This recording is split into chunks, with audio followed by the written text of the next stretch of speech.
which is a Foucauldian term, about the jail system, and even cyberspace, to normalize anti-Asian sentiment designed to catalyze and exacerbate internalized racism and inter-Asian conflicts in the age of pandemic crisis of coronavirus and of the humanities together.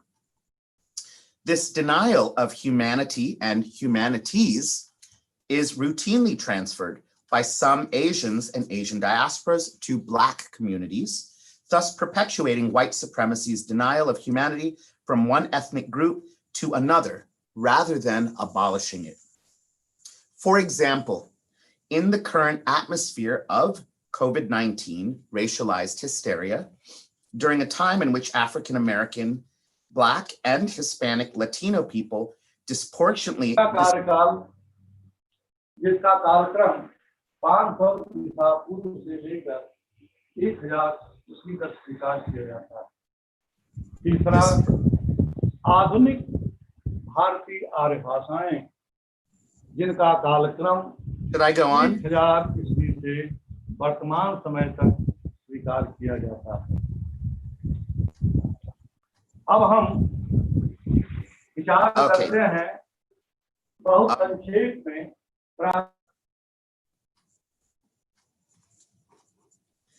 This denial of humanity is routinely transferred by some Asians and Asian diasporas to Black communities, thus perpetuating white supremacy's denial of humanity from one ethnic group to another rather than abolishing it. Now, in this whole global crisis, this pandemic, Chinese Americans and East Asians have borne the brunt of public racism and xenophobia in and beyond the United States, as did those who ethnically appeared to be Middle Eastern following the September 11th attacks around the world. I would, for example, point to a bone-chilling flyer that was exposed on social media by Fern Kwok, who is a resident of the borough of Brooklyn in New York City. The flyer rehearses some of the most reprehensible caricatures of Asian people, specifically people of Chinese descent, while echoing US President Donald Trump's unabashed anti-Chinese jingoism. So I would note in this flyer that so-called unhygienic Chinese subjects are destroying Bay Ridge by seemingly sullying the material and ideological sites of home for middle-class homeowners. And we can read this as white flight from the city. As if the alleged assault on domestic comfort zones of bourgeois people living in Brooklyn is not bad enough. The flyer, moreover, frames Chinese residents as the patrons and owners of businesses that tout junk, prostitution, and dirty eateries.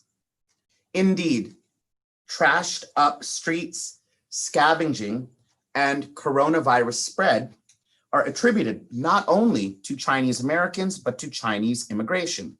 That is, not only to the subjects of xenophobic abuse, but also the governmental policy that has supposedly facilitated their residency in the United States.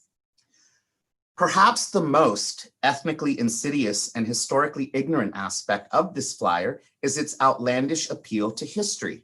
And the flyer says the following: the USA won World War II and the Cold War. Are we to succumb to these unhygienic people who spread this disease? Unquote.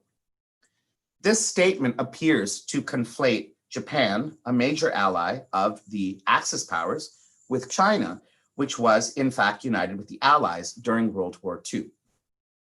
The flyer is malignantly worded to stoke fears of the so-called yellow peril and activate social and physical exile. It is designed to psychologically trigger fear and trauma in the hearts of those who look different, those others who appear Asian, while dog whistling in English. And let me just show you what this looks like.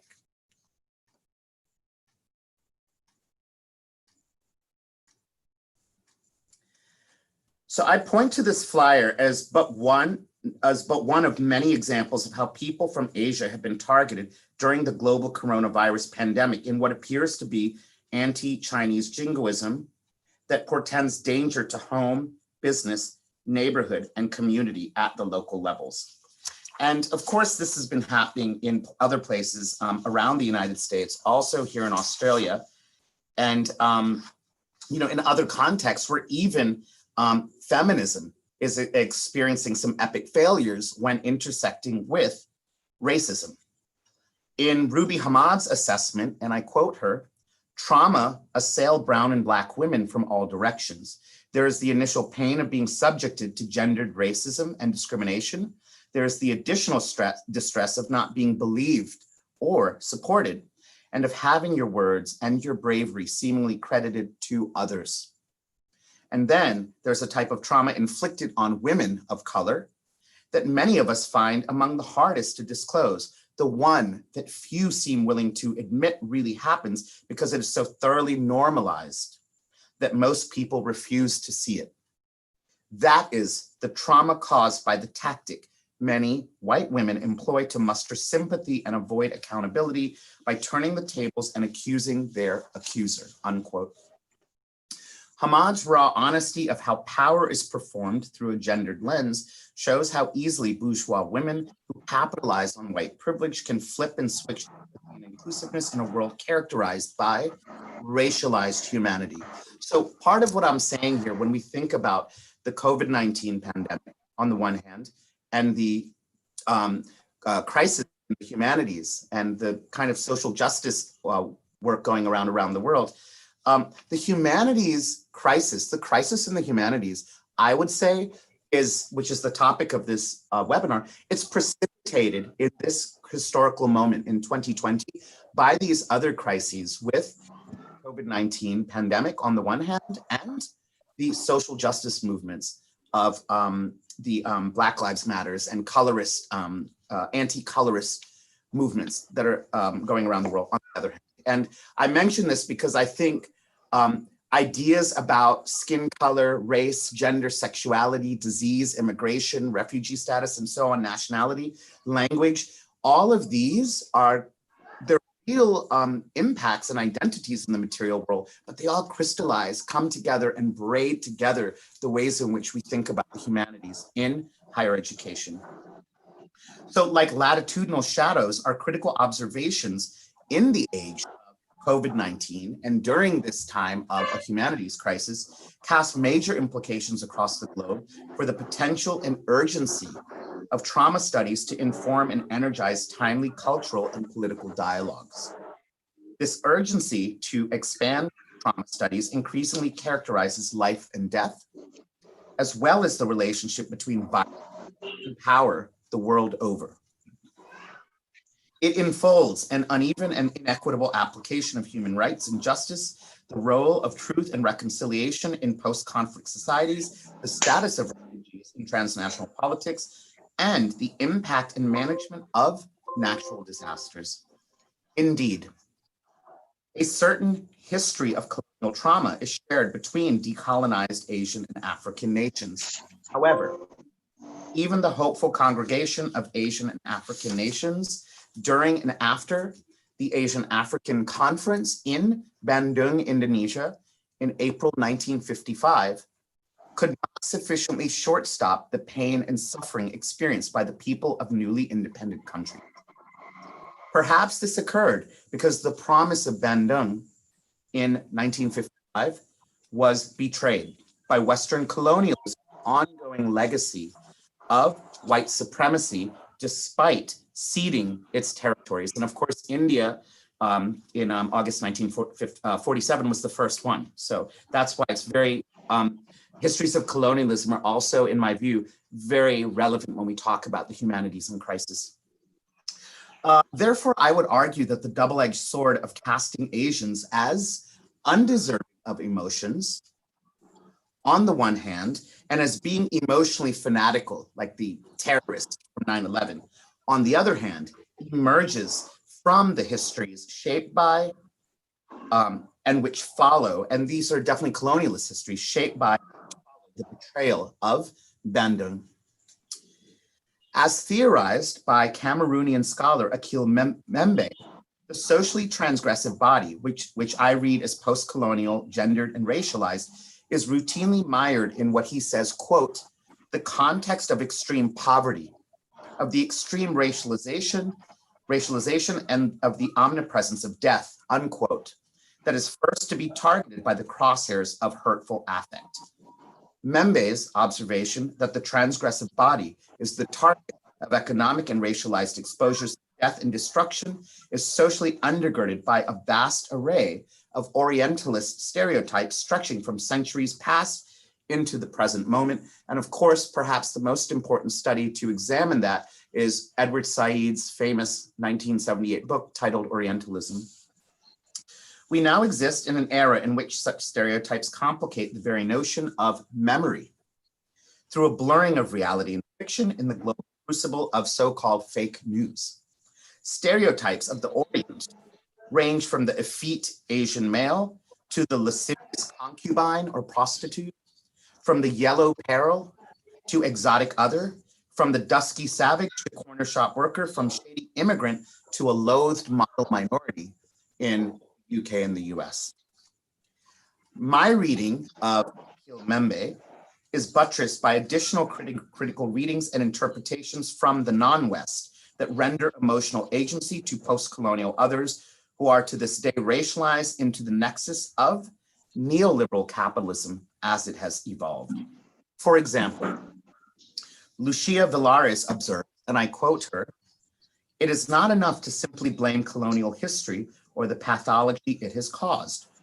One has to inquire into how this process takes place inside the construction of subjectivities and identities. For the excluded, trauma and pathology are a constant presence that cannot simply be erased from memory," unquote. So-called other bodies, which are prone to trauma due to racialized histories of colonialism, moreover experience layered forms of trauma in the context of disability. In developing a heuristic that examines the interface between so-called disabled bodies and contemporary literary studies, for example, Atto Quason, professor at Stanford University, writes the following, quote, "Aesthetic nervousness is seen when the dominant protocols of representation within the literary text are short-circuited in relation to disability," unquote. Here, Professor Quason compels us to acknowledge the ways in which disability circulates within literary text as a means for disrupting normative character identifications and hegemonic reading practices as routine business. I would moreover add that certain types of disabled, both literally and figuratively, bodies represented in cultural texts seem the targets of traumatic situations that normalize the very conditions that produce trauma, while pathologizing the affected subject through an emotional bait and switch power play.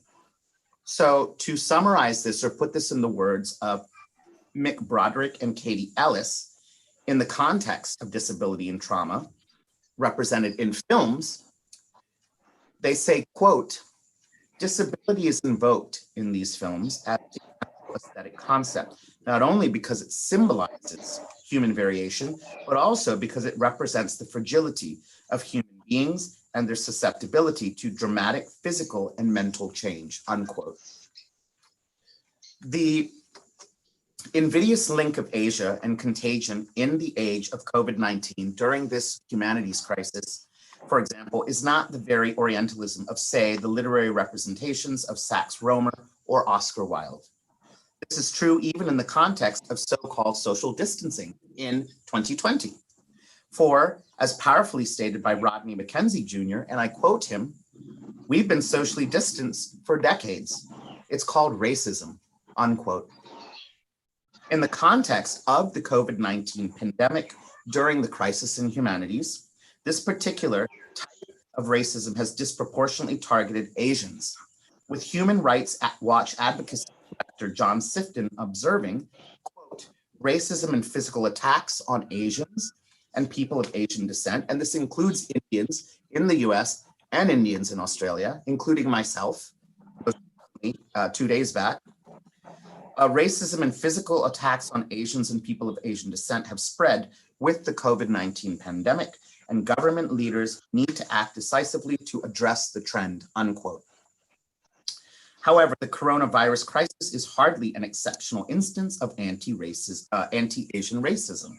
The world over has experienced a range of anti-Asian sentiment, ranging from the rise of the Yellow Peril, which was called Die gelbe Gefahr in German, in the context of Imperial Germany from 1870, the racially codified Chinese Exclusion Act of 1882 in the United States, the anti-Sikh exile from Bellingham, USA in 1907, the Komagatu Maru incident that targeted Sikh migrants in 1914 in Vancouver, Canada, Koreans under Japanese imperialism between 1910 and 1945, and the Japanese internment in the United States and Canada throughout the 1940s. These are just a few examples of instances of state-sanctioned or sponsored or supported trauma of Asian subjects outside of Asia and Koreans under Japanese imperialism within Asia. So I do acknowledge these differing yet connecting framings with respect to the aforementioned scholars because they do contribute theoretical shape and historical context through shared experiences of colonialism. And I do link them to our resolute responsibility of comparatively examining trauma in Asian cultural productions. It is for this reason that Asia, as a continent, offers alternative testimonies to varying historical and material realities that have been systemically neglected by a field of studies that should be comparatively rethinking the meaning of Asia. Much is at stake if these Asian realities are not or have not been recentered, for they render Asians in literature and the world and throughout the fields of humanities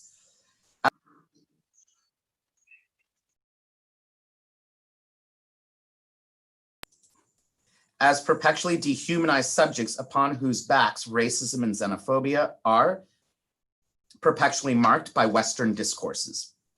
I would thus argue that this would expose them up to expose such subjects to physical, emotional, institutional, and epistemic violence that is of epic proportions in and through this humanities crisis and COVID-19 crisis.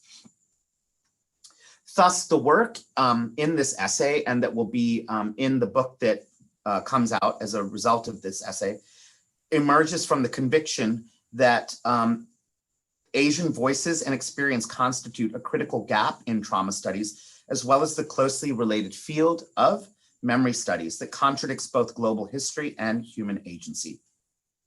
Contemporary Asia is arguably a region in which traumatic legacies of colonialism persist. And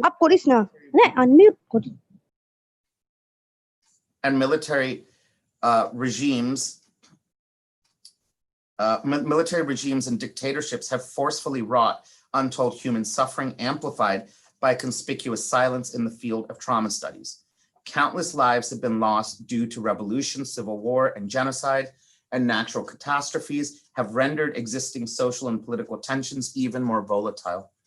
More recently, global threats of disease have galvanized the flames of xenophobia, while the rhetoric of citizenship and exclusion continue to tag Asians as foreign, other, diseased, alien, offensive, so on, to the service of neoliberal capitalism braided with xenophobic white supremacy. It, moreover, catalyzes inter-Asian racism that invidiously tags the so-called other, the darker-skinned migrant worker in the rapacious capitalist centers of Hong Kong and Singapore, the stranded migrant workers in northern India during the COVID-19 crisis, the persecution of the Rohingya Muslim minority in Myanmar, and so on.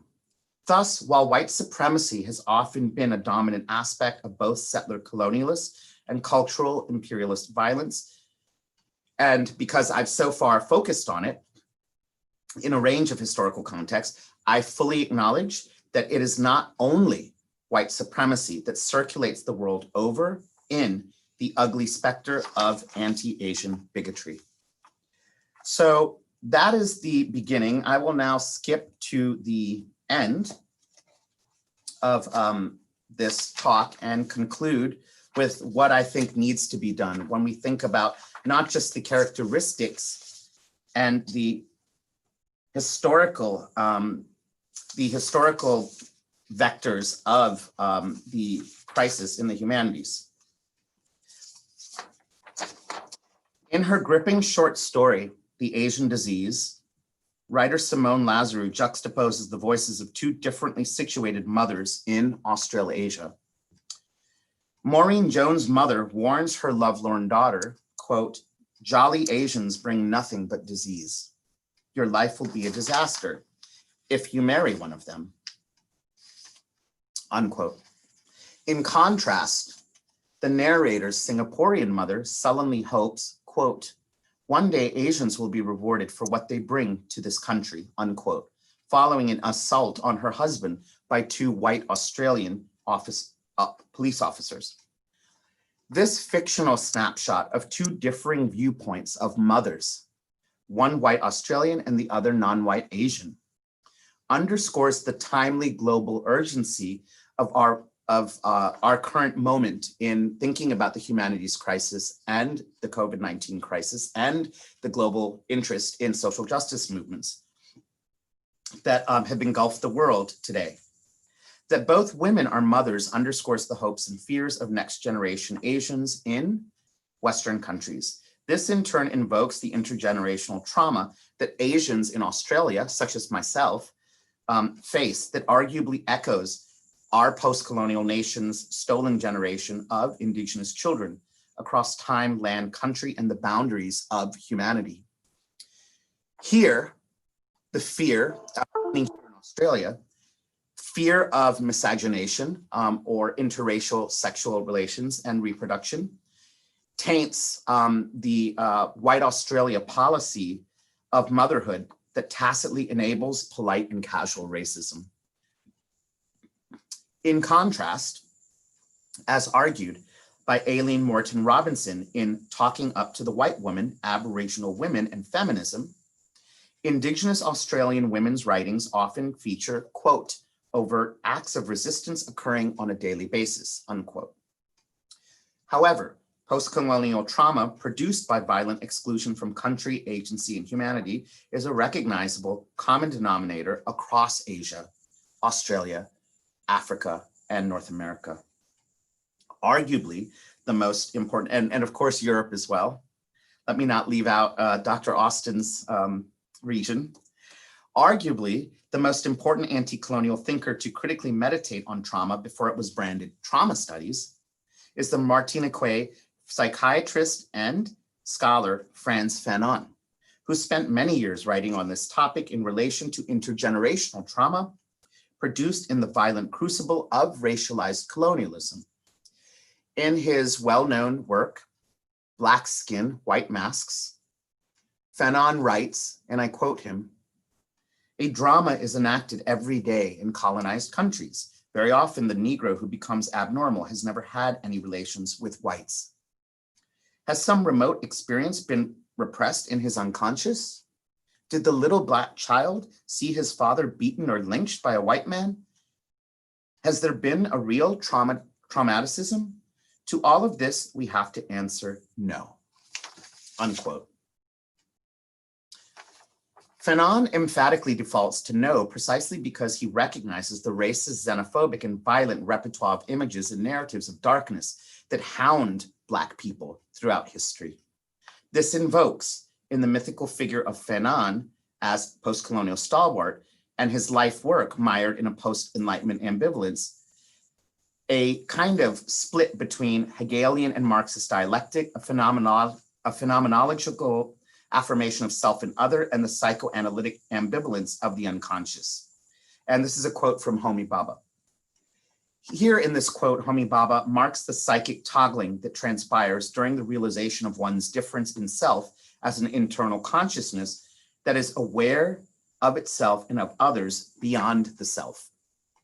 This is what Bhabha gestures towards when he speaks of the ambivalence of the unconscious, which compels the subject of trauma to vacillate like an identity pendulum, perpetually in motion and synchronized by the memory clock. As such, the tense contradiction within memory and trauma that ambivalence establishes can simultaneously be a source of anxiety and of jouissance, For example, my colleague, Professor Vijay Mishra, his formulation of Baba's reading of Fenon, in that reading, Baba sees in Fenon modes of resistance built into the lives of the colonized and reads colonization itself as a two-way trauma. Professor Mishra goes on to say, we need to make these, and I quote him, we need to make these positions clear because they remain, to this very day, the two principal tenets of post-colonial theory: to oppose, and by opposing end them, or to theorize a process that is built into it life worlds that no longer offer non-ambiguous solutions, unquote.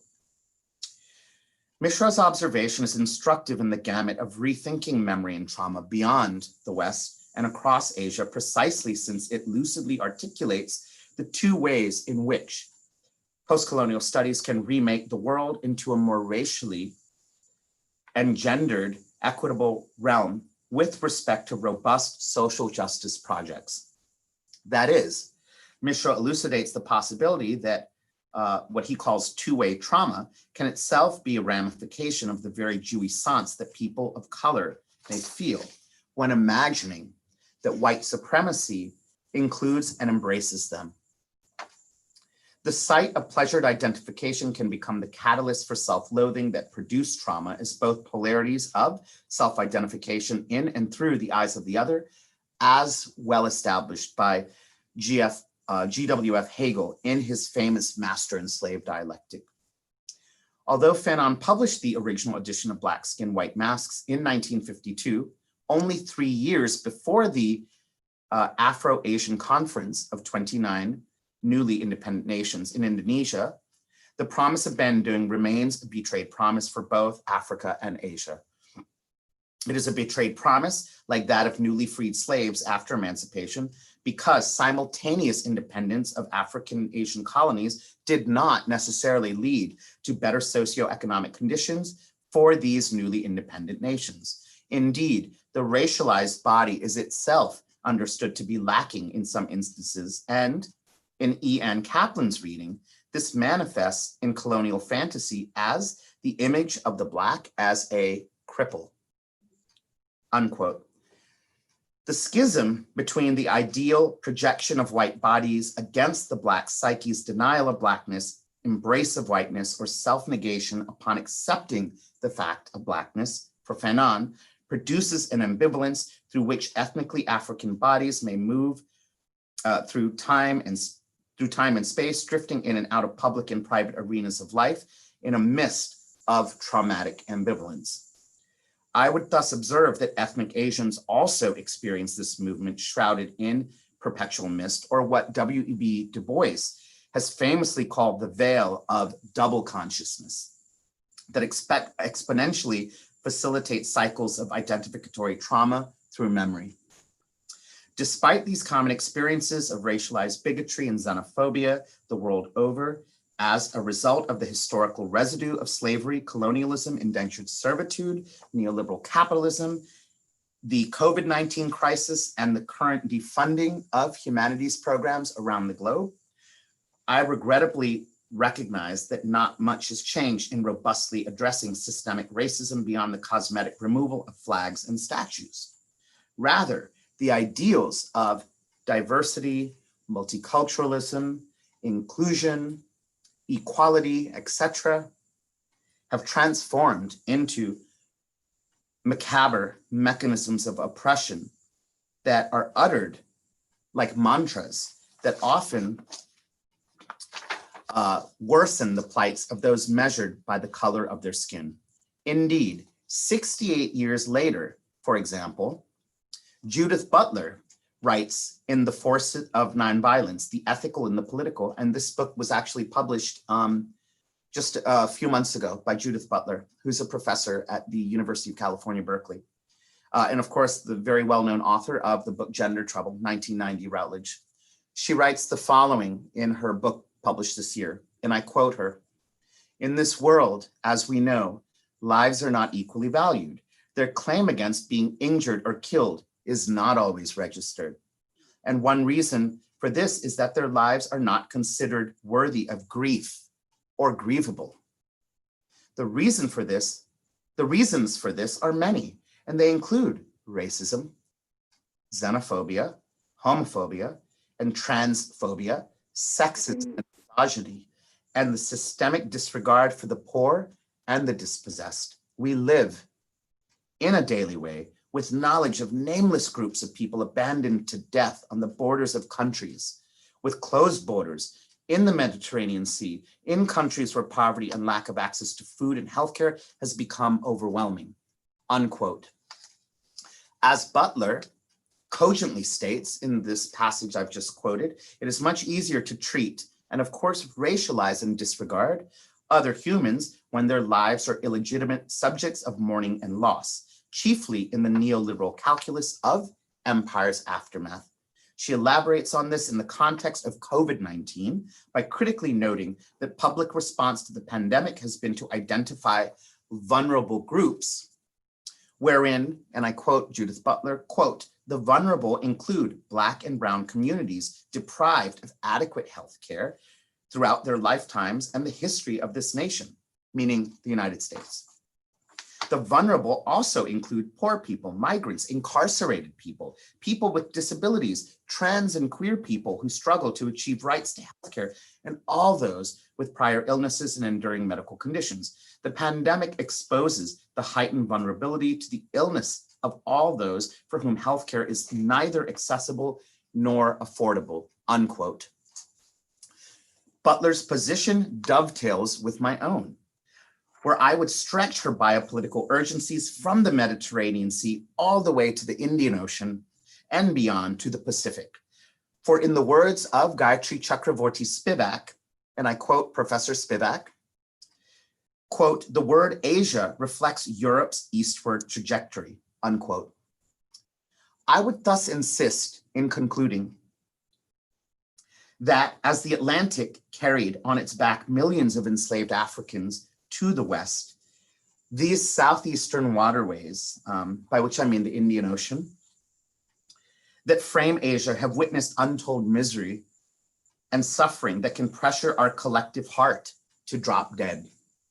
But we cannot allow a dead heart to exacerbate the West's denied trauma of Bandung's betrayal and wholehearted embrace of xenophobic Orientalism illustrated in Simone Lazarou's short story that I earlier quoted.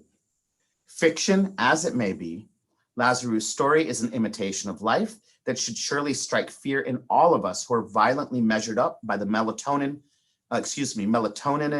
in our skins, or the color of our eyes and hair, or the shape of our face or eyes. Indeed, we cannot abide by the ways in which ethnic Asians and Africans have been targeted and attacked throughout the COVID-19 pandemic, cast as offensive, disease carriers denied of compassion, empathy, and humanity.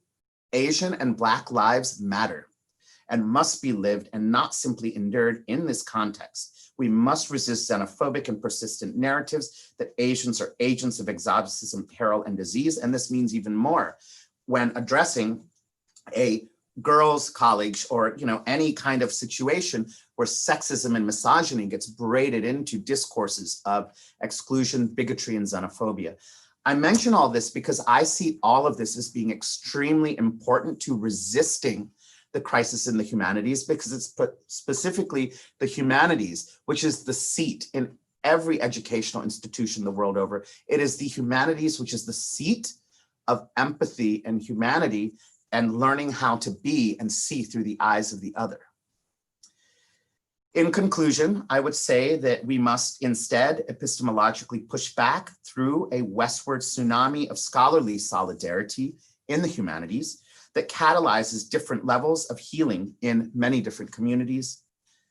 For we must believe, and I believe, like Sonia Endermeyer, that although, and I quote her, trauma theory has undergone a transformation in light of post-colonial critique, the challenge now, right now, is to apply these insights to our practice. And I would say, especially in the humanities, to apply this insight to humanities practice.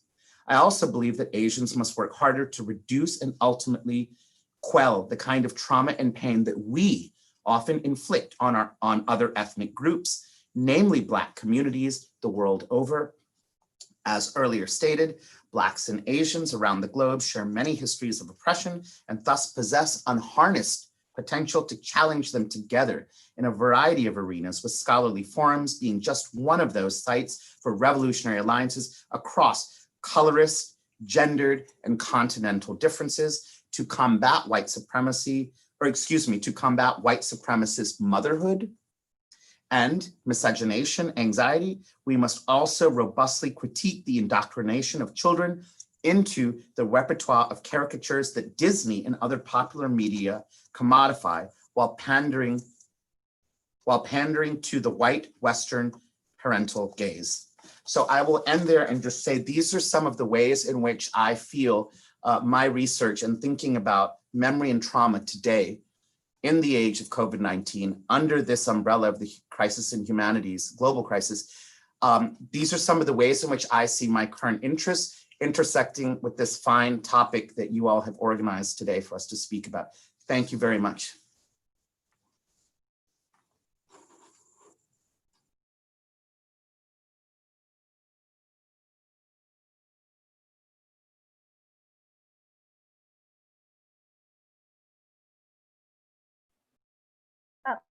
Sorry. Thank you, Dr. Carola. We have some questions from the participants. Do you think a potentially radical political restructuring is in the offing due to the ostensible failure of neoliberal capitalism?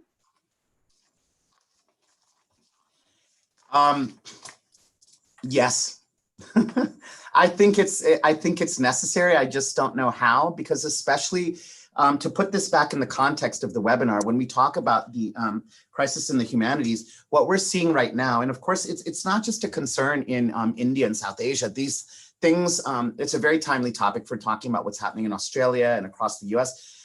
On the one hand, I do believe that that's necessary. On the other hand, I believe, as I hope some of you do, that the humanities is the ideal platform in educational institutes around the globe to mobilize and galvanize, to catalyze, to spark this kind of rethinking of the pathologies of neoliberal capitalism. However, when neoliberal capitalism is the guiding force, what Adam Smith called the invisible hand, that is making the decisions about curriculum and educational choices and offerings in the universities, then I'm not sure that that's the best way to go about it. So let me put it another way. I do believe that it is necessary. However, I don't know if the university anymore is the best institution through which we can accomplish this.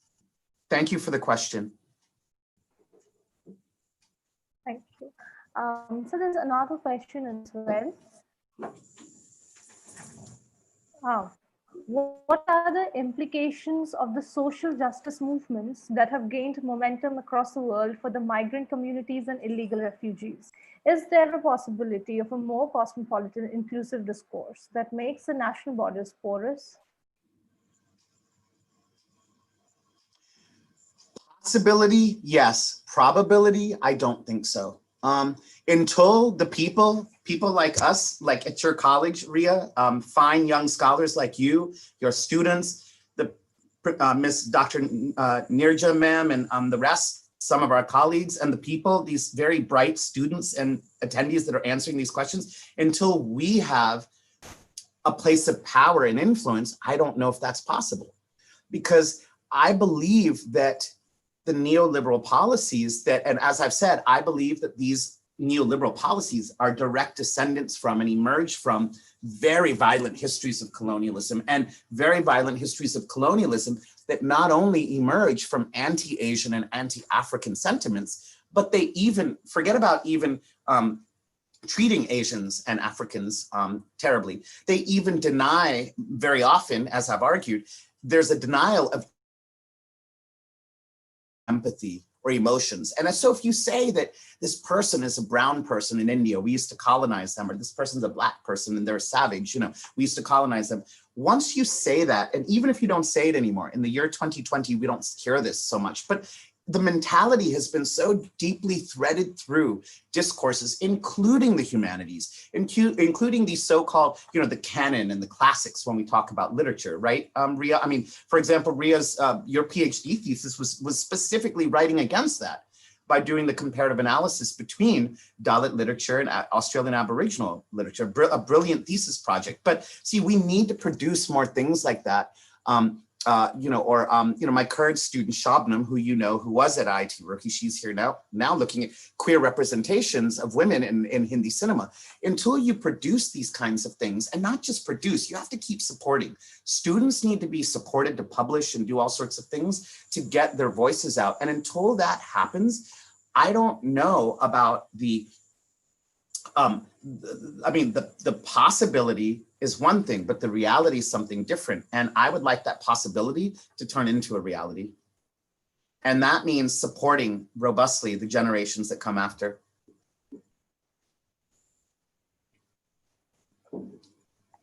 Okay, that was a brilliant lecture. So, I mean, it was a very, very scholarly lecture. And after a long time, it's something, I got to hear something so scholarly. And I think all our participants must be satisfied with it, and they must have benefited from it. Now, I would thank you, sir, and I would hand over the session to Ms. Sadaf Siddiqui. Thank you, Ria. Am I audible? Yes, you're audible. Okay. Thank you so much, sir, for such an enriching lecture. And we all have been benefited by it. Thank you so much for being here with us today. And now I would like to invite Dr. Patricia Austin, who is our co-speaker, second speaker of this session. So can we have Dr. Austin with us, Ria? Is she here? Austin. Yeah. Okay. Yeah. Oh, yeah. Hello. Hi. Okay. So let me quickly give a brief introduction about her. Dr. Patricia Austin, she's an assistant professor at the University of Rzeszów, Poland. She received a PhD from Warsaw University for her work on Indian writers in English. She has to her credit a number of research papers published in international journals of repute. Her area of research, post-colonial literature, eco-criticism, and post-humanism. And a considerable body of her work on eco-criticism establishes her as an emerging eco-critic also. Her interest in India is pretty evident by the fact that she has done her PhD on Indian writers in English. Also, she frequently visits India and has delivered lectures and talks in some of the renowned universities of the country. In her current research, she focuses on the intersection between eco-criticism and post-humanism to study contemporary literature. So Dr. Austin, we are happy to have you here. And the session is all yours now. Thank you. We're ready to listen to you. Thank you. I'm really pleased to be visiting India in this way, at least during the COVID pandemic. And also, Dr. Rahul Gairola, thank you for your talk. It was really illuminating. And you mentioned Orientalism. Actually, can I share the screen? It's not possible because I have a presentation, but I'm not sure if it can be shared on Zoom. Okay, so I will just keep talking without the PowerPoint. I want to mention a different book by Edward Said, Humanism and Democratic Criticism, in which he writes about the humanities, and he writes, no matter who is writing or speaking, where, when, or to whom, the humanities always seem to be in deep and usually terminal trouble.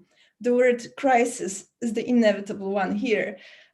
So he acknowledges many different reasons for the crisis, for the state of humanities being in crisis, like the increasing inroads made by technology, specialization, popular, rather hostile climate towards the humanists. But as Said says, this crisis actually can be a blessing in disguise. He says it's the watchword. And since it's clear that humanities have in fact survived, and endured despite the crisis, we may wonder whether we may seem to have here what we may seem to have here is a case of a crying wolf over and over again. And he says, that's a quote, the humanities and humanism are in their very nature in need of constant revision, rethinking, and revitalization. Once they mummify into tradition, they cease to be what they really are and become instruments of veneration and repression. So today, for example, speaking of going back to traditional humanistic values, great texts and authors seems to be a lot more complex and problematic than it used to be. Talking about the Indian context, we can think, for example, about Gayatri Chakravorty Spivak, who made a case for the choice of texts that are read in the English department. And earlier, during the 1960s and 70s, the growing popularity of the French theory in the humanistic departments in the US and Europe that brought about structuralism and post-structuralism questioned what constitutes traditional humanism. And we have things like the death of Mandy Offer and also emergence of anti-humanist systems. I'm thinking here Foucault, Lévi-Strauss, Roland Barthes. And these people challenge the basic tenets of what constituted the Enlightenment humanism, the sovereignty of the subject, which was built on Descartes' cogito and became the center of all human knowledge. And they showed that humans were not individual thinking subjects, but they were really trapped inside systems of thinking and perceiving that were bigger than their individual ability to think. And again, I'm thinking here about Freud's unconscious, Marx's capital, and the list goes on. And so the individual human simply has no power over these bigger systems in which he's trapped. And this individual cogito was simply dethroned and reduced to the status of fiction or illusory autonomy. But then perhaps we should really start thinking and looking at the humanities in a similar way, as enmeshed in that bigger narrative that cannot be contained in defined boundaries. And these boundaries were described 60 years ago by C.P. Snow in his book, The Two Cultures, where he writes about the division between the collective group of subjects known as the humanities on the one hand, and on the other, the collective groups known as social and natural sciences. So that was 60 years ago when we had that clear boundary. But since then, there emerged different academic subjects and fields that actually straddled the line. I'm thinking here biomedical ethics or the human and civil rights. But none of them proved to be so problematic and interdisciplinary as environmental humanities. And just 1 month ago, in their introduction to the first issue of the new environmental humanities journal Ecoscene, Steve Hartman and Serpil Opperman write that they have created that particular journal with the specific purpose, and as a quote, to compensate for the conservative effects of existing structures. Universities that tend to be organized in traditional scientific domains, arts, humanities, science, law, etc. The very structures that tend to pull against genuine interdisciplinary inquiry or transdisciplinary knowledge. And Opperman and Hartman define environmental humanities as a quote, a dynamic community of researchers, learners, activists, and practitioners nested in a much wider continuum of epistemic communities concerned with the human dimension of environmental change. Environmental humanities are interested not only in art, film, literary studies, but also human and physical geography, environmental philosophy, historical anthropology, human and political ecology, life sciences, geosciences, media studies, science and technology studies, and the list goes on and on and on. And in this talk today, I want to focus on how humanities can actually be invigorated, how they can thrive, and how they are very much needed in the context of what, Dr. Gairola talked about how humanities help us see through the eyes of the other. And in this talk, I want to focus on the non-human other and how the humanities can help with that.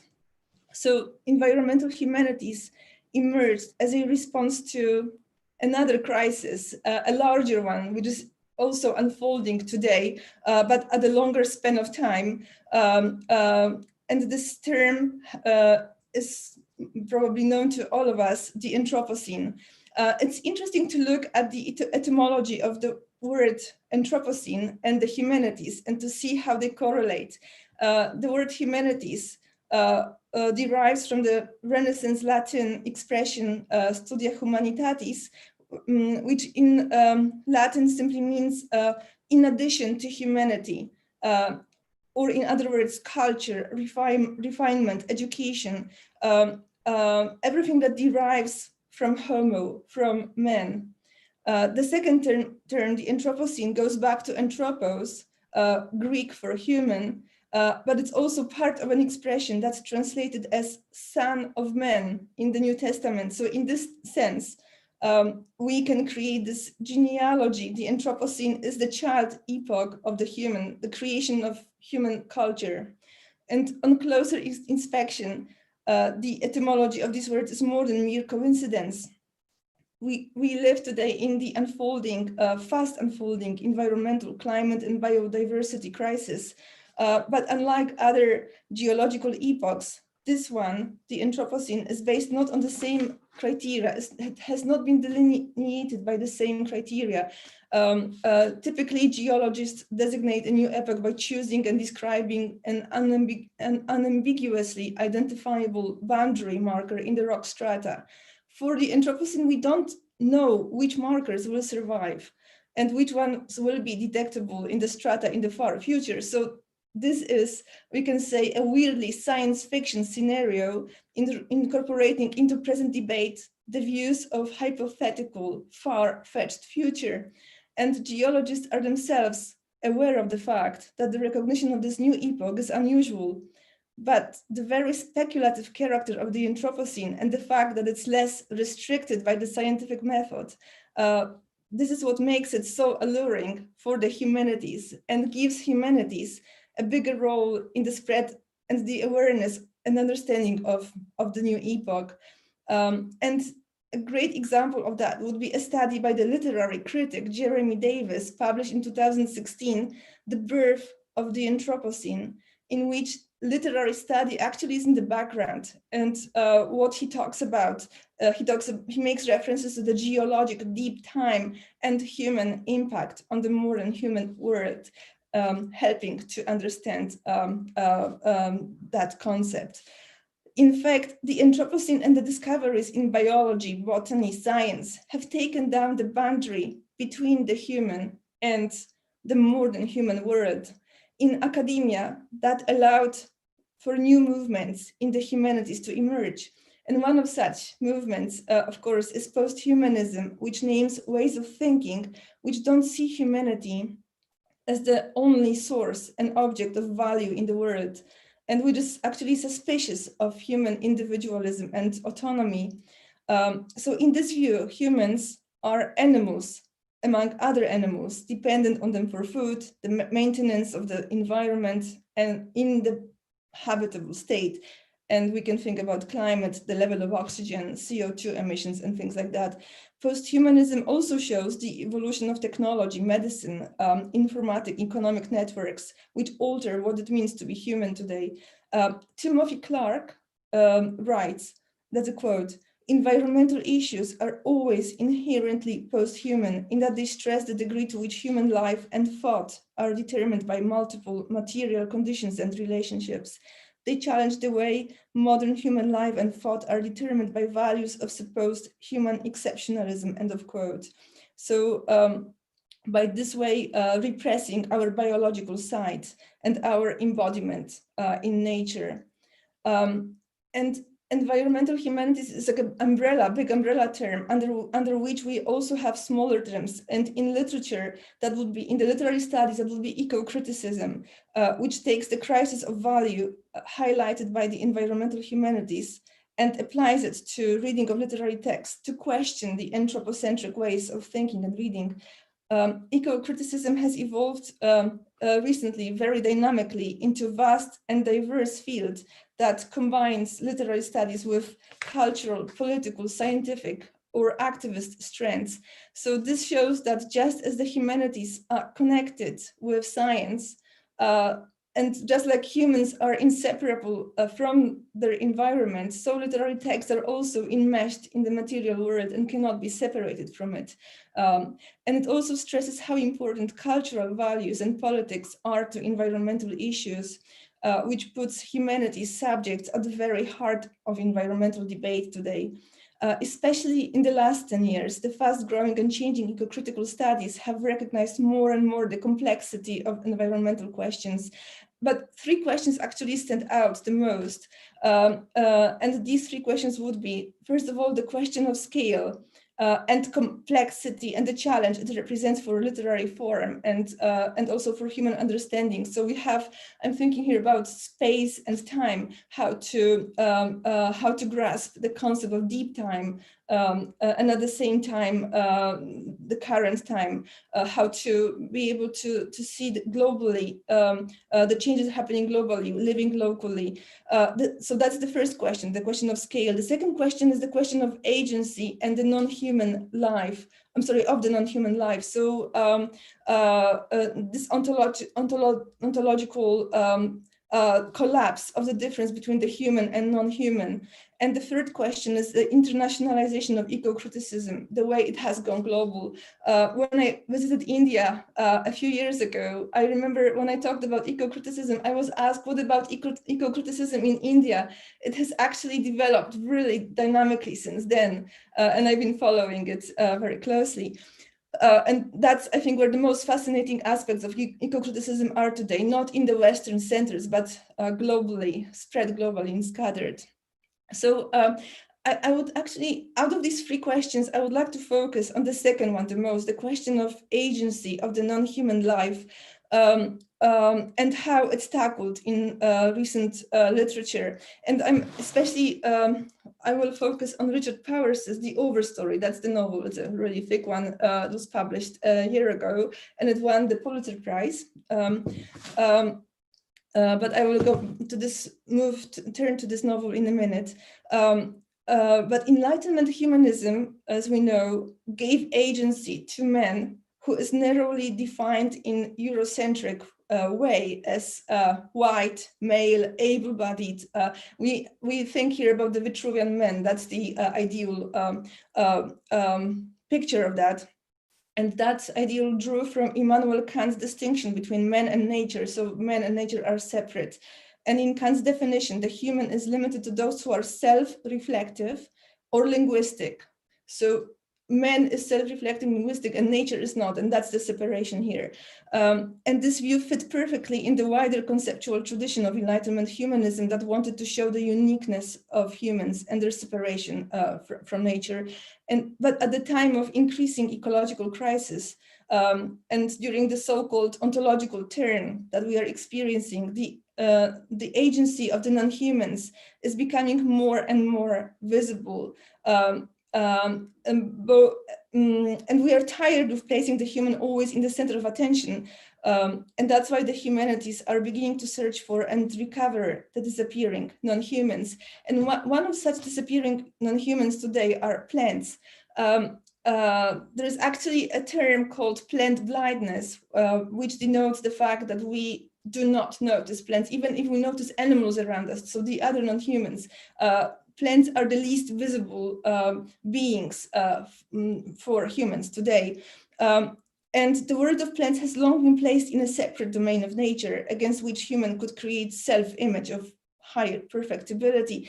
In fact, we have the scale in Western philosophy since Greek Neoplatonism that placed all beings in this hierarchical universe in which the inanimate beings belong to the bottom and are followed by those who are gradually more complex.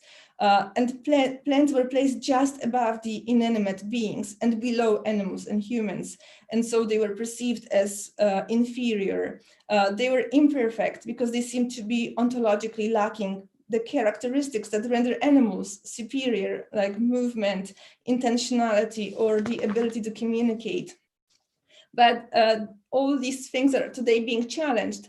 And Michael Marder, for example, believes that such reductive thinking about plants is caused by our inability to imagine space and time from the perspective of a plant.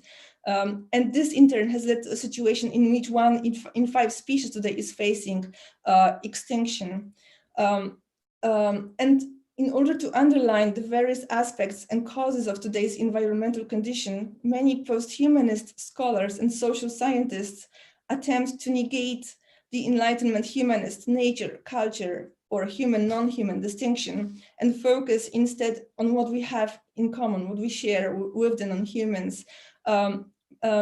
But even the distinction between what is considered life and non-life is being radically reformulated today, and former divisions are being displaced. I'm thinking here about, for example, Eduardo Kohn, who in Forests writes that what differentiates life from non-life is semiosis. And also Povinelli writes, all living things are like us. If we understand that our dominant mode of semiosis language is just one of many kinds of semiosis. So linguistically based communication is no longer the norm. Communication can happen on many different levels.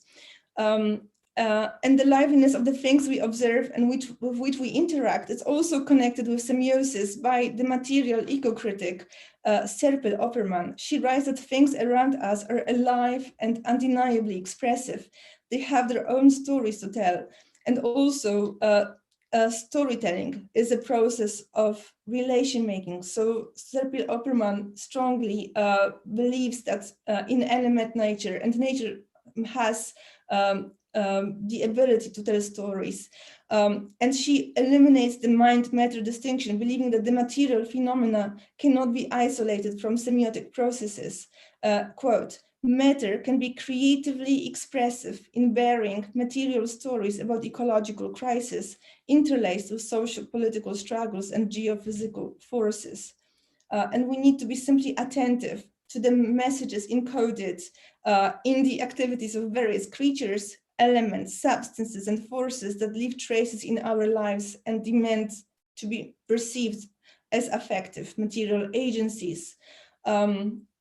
Basically, the point is that if we ask the right questions about the non-human narratives, we can change the habitual perceptions of nature just as a resource.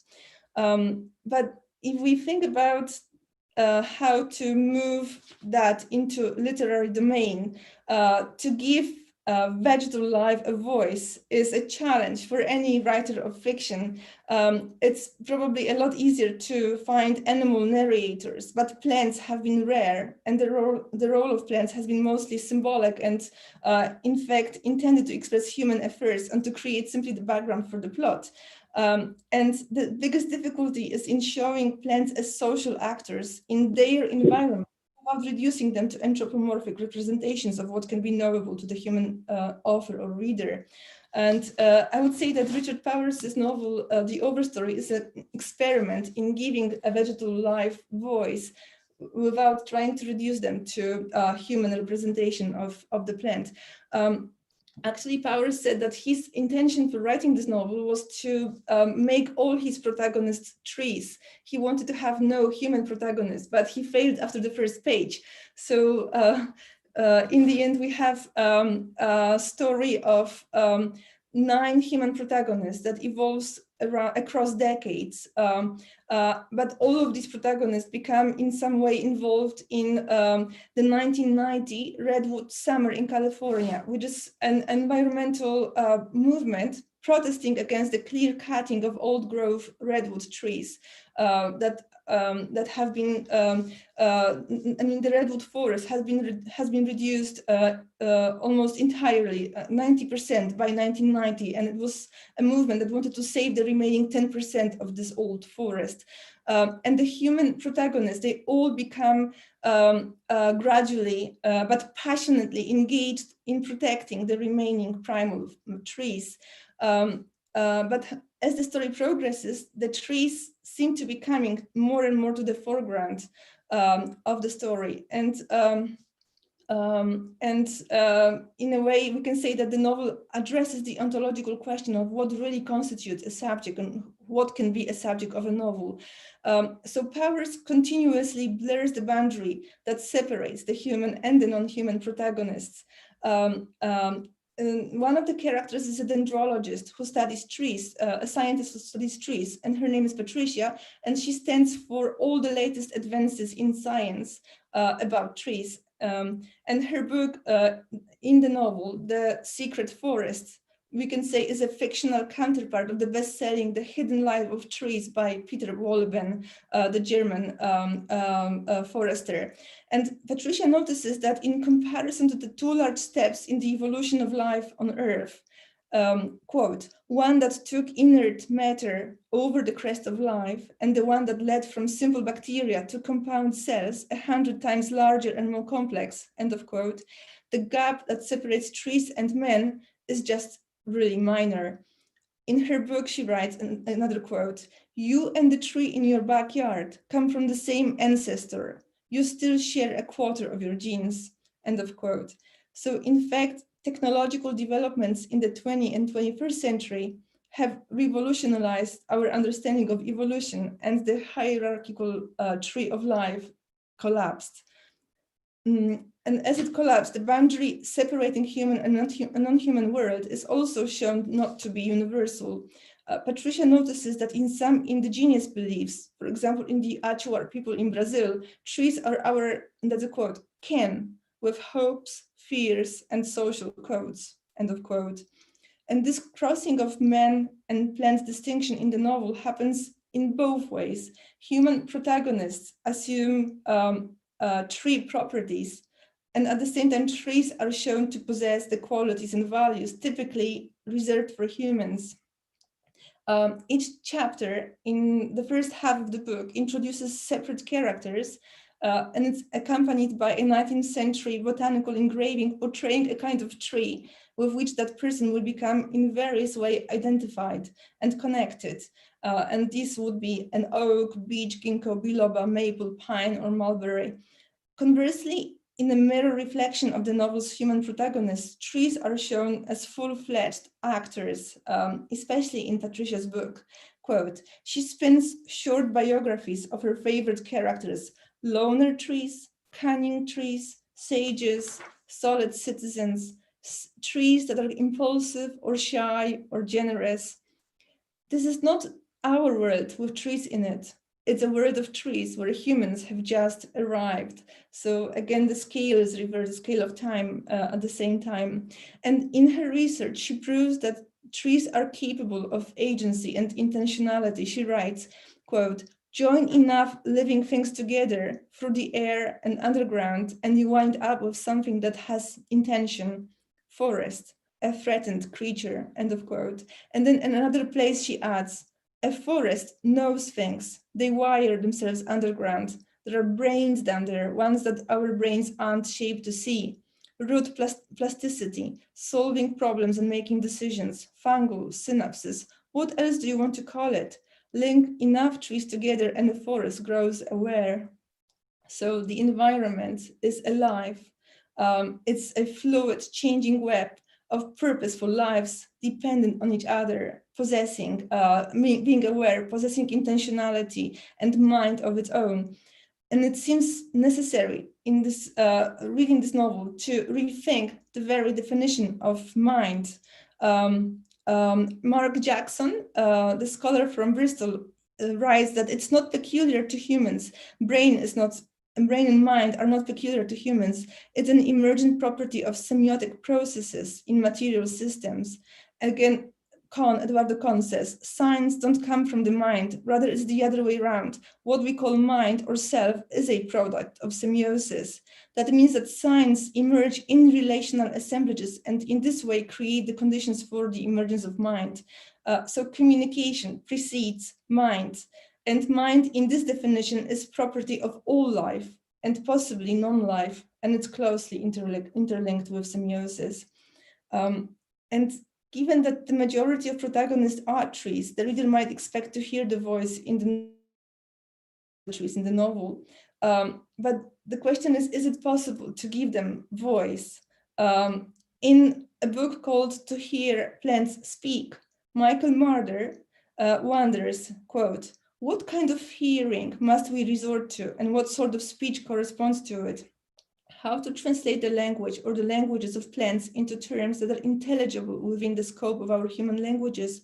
What are the conditions of possibility for a cross-kingdoms translation? And what is the place of the untranslatable in it? End of quote. Marder suggests we need to redefine the very concept of language so as not to remain in the confines of the anthropocentric prejudice that places human language and intelligence as the standard mode. Marder stresses the need to open up to other possibilities outside of the purely human communication. And he enumerates 3 strategies used by authors so far. And the first one would be the symbolic dimension. And in the symbolic level, a plant refers to something other than itself. So there is a separation from material reality of the plant. We have a rose, and rose symbolizes love or suffering. So that's the symbolic dimension. The second dimension, that's the most simple and basic dimension. The second one is the mechanisms of expression and articulation. That's a bit more interesting. In this case, plants are given anthropomorphic features, including the ability to speak. Like we can think about Tolkien and his ants. Unlike in the symbolic dimension, here plants are actually given voice. So there is vocalization, but this vocalization is itself an aspect of human communication. So language still is associated with the voice that only humans possess.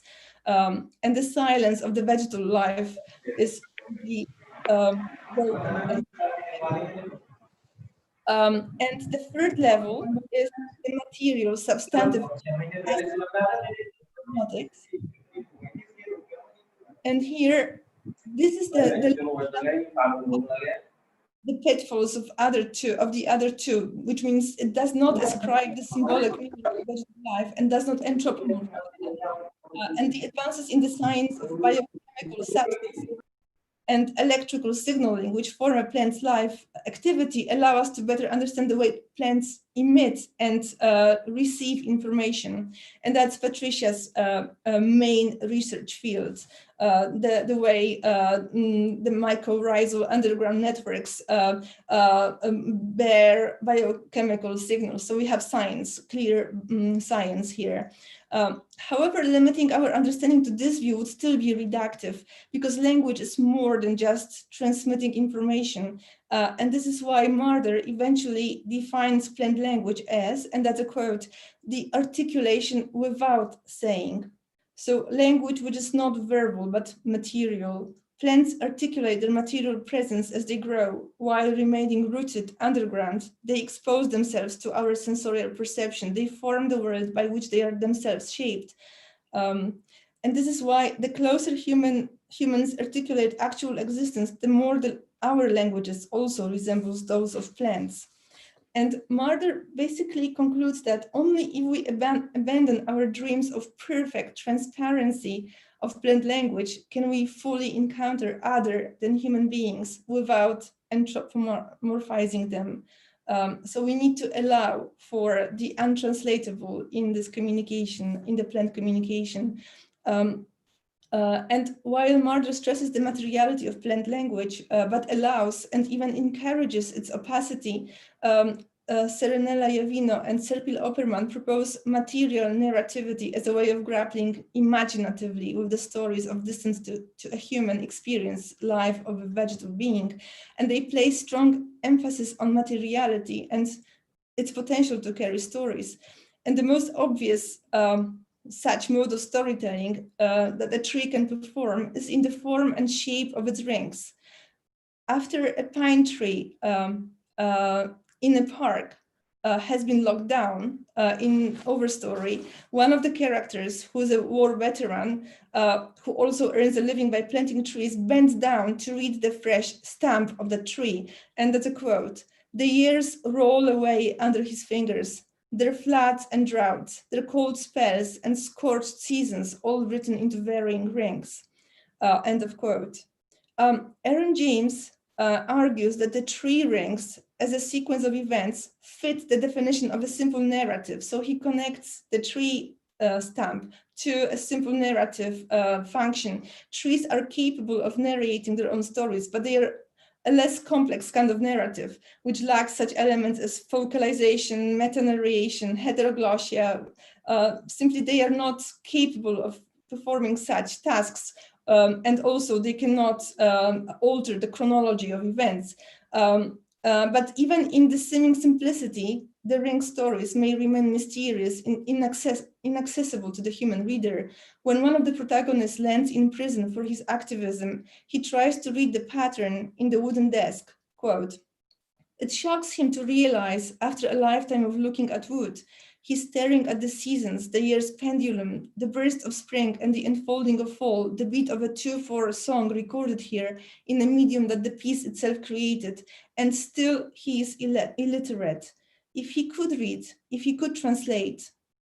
So there remains an impassable communication barrier between vegetal and human interlocutors, which speaks in favor of the trees. They have things to say which the humans simply cannot grasp.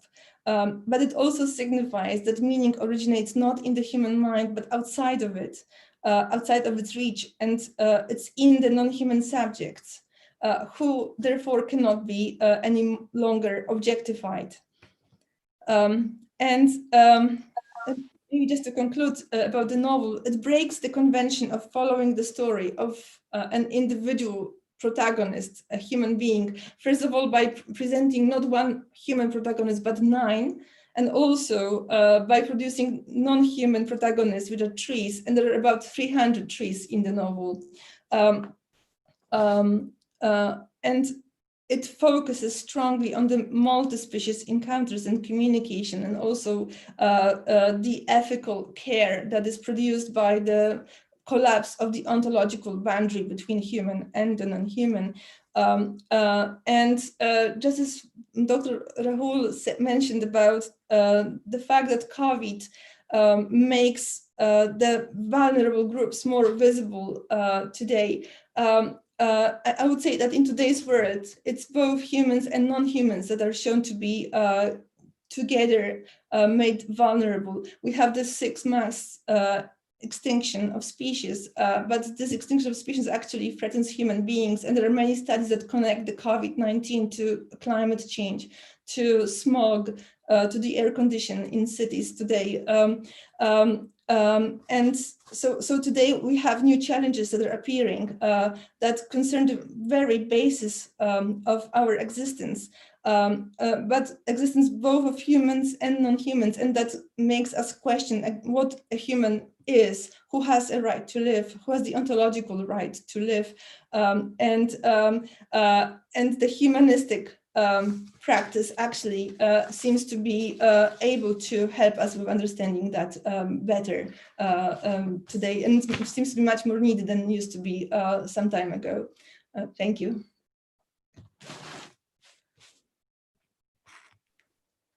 Thank you so much, Dr. Austin. It was actually a very stimulating talk, and it has certain relevance in today's times also. We have some questions. Am I audible, Dr. Austin? Yes. Okay. Our participants have certain questions, so I'm asking you one of those, 2 of those. Speciesism is a part of eco-criticism. Will it be a separate branch of eco-criticism in coming years? There's a participant who has asked this question. I wouldn't say no. As I said, this is one of the most it's like a sponge, like today, eco-criticism is like a sponge. It like really looks at the world around and is shaping itself, is growing, is spreading. So speciesism, it's already part of some debate. I would mention Donia Haraway. She's the one, Making Kin in the Cthulhu. That's her book. I would recommend, where she talks about making kin across species. And well, absolutely, yes. I would say this is a ground to be developed or to look at in the future. Thank you, Dr. Austin. There's a participant who has asked, what are the basic tenets of post-humanism? If you could give a brief intro to the topic. Yeah, so here I would refer to Rosie Braidotti, Posthumanism. She basically refers to what constituted, she goes back to what constituted humanism. And again, the symbol would be the Vitruvian man, right? So we have the very definition of human in Enlightenment humanism is, as I said, this white, male, able-bodied, healthy man. And she says that this image of the Vitruvian man really stands for a very small percentage of what really, of what would like to have the status of human today. She challenges almost every single aspect of that. It doesn't have to be white, it doesn't have to be male, it doesn't have to be human. So post-humanism is a way of looking at what has the right to be ontologically given the status equal to that white male Vitruvian man. And post-humanism is opening this ground for not only the non-white, not only non-male, but especially the non-human. Okay, thank you, Dr. Austin. I think there's the technical. Ria, can you take up more questions, please, if there are any?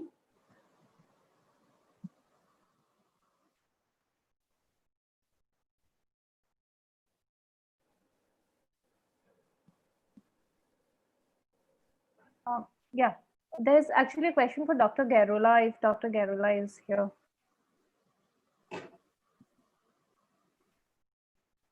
Yes, I'm here. Yep. Yes, sir. So somebody in the YouTube live stream has put this question. Have literature and popular culture adequately addressed the issues of yellow peril and other racialized behaviors against Asian Americans? Has popular culture sufficiently addressed the issue of yellow peril against Asian Americans? Yeah. No, I don't think so. I mean, if it had, I don't think that we would be going through what we're going through right now with COVID. I don't think so at all. I think that there's lots of problems with representation, and not just with yellow peril. There's all sorts of representational problems, whether we're talking about yellow peril or Black folks or brown people, and even women, for example, gendered folks, queer folks. I mean, representation is always just that. It's always a representation of something that's always there. And most of the time we'll find that that representation hinges on stereotypes.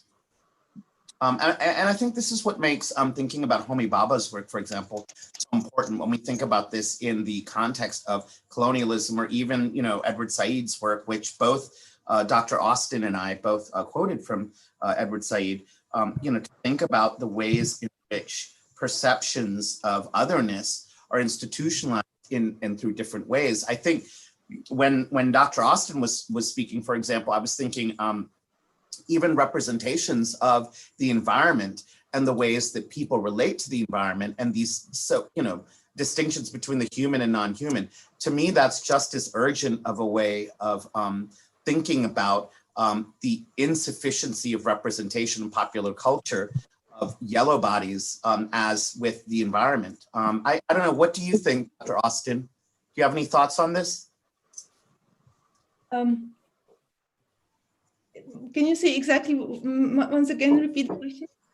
Yeah. So, how do you think that representations in terms of environmental humanities, or thinking about you know, the kinds of topics that the many different intersecting topics you were speaking about in your talk, how do you think that representation is adequately doing an adequate or good job of conveying the urgency in these fields, or do you think we could be doing better?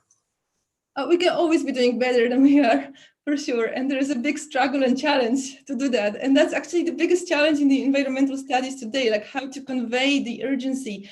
And there's all these new terms. There's a term I heard about yesterday, stuplimity, when we have the aesthetic experience of amazement and boredom at the same time. We hear the term Anthropocene, we are amazed at the urgency of it, but at the same time we reject it as something we don't want to hear about anymore. So that's where I think environmental studies have to meet psychology.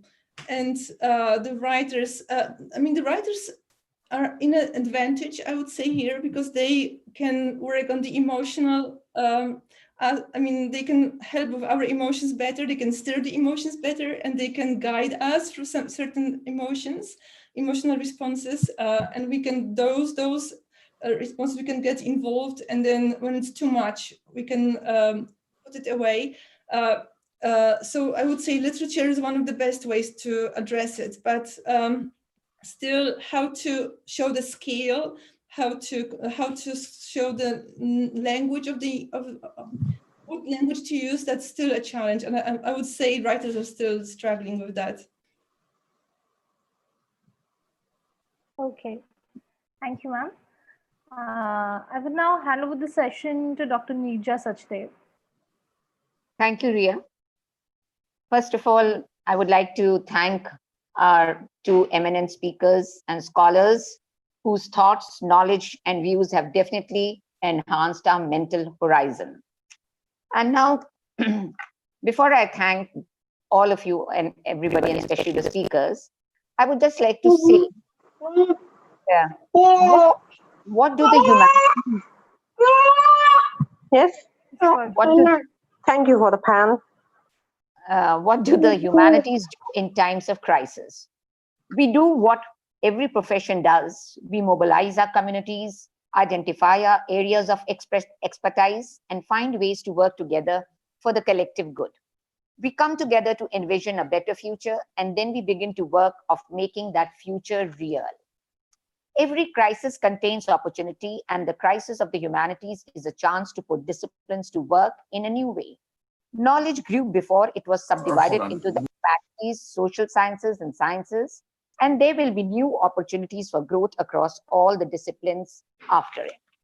And first of all, I would like to thank Dr. Gorilla, who gave a very, very enlightening speech.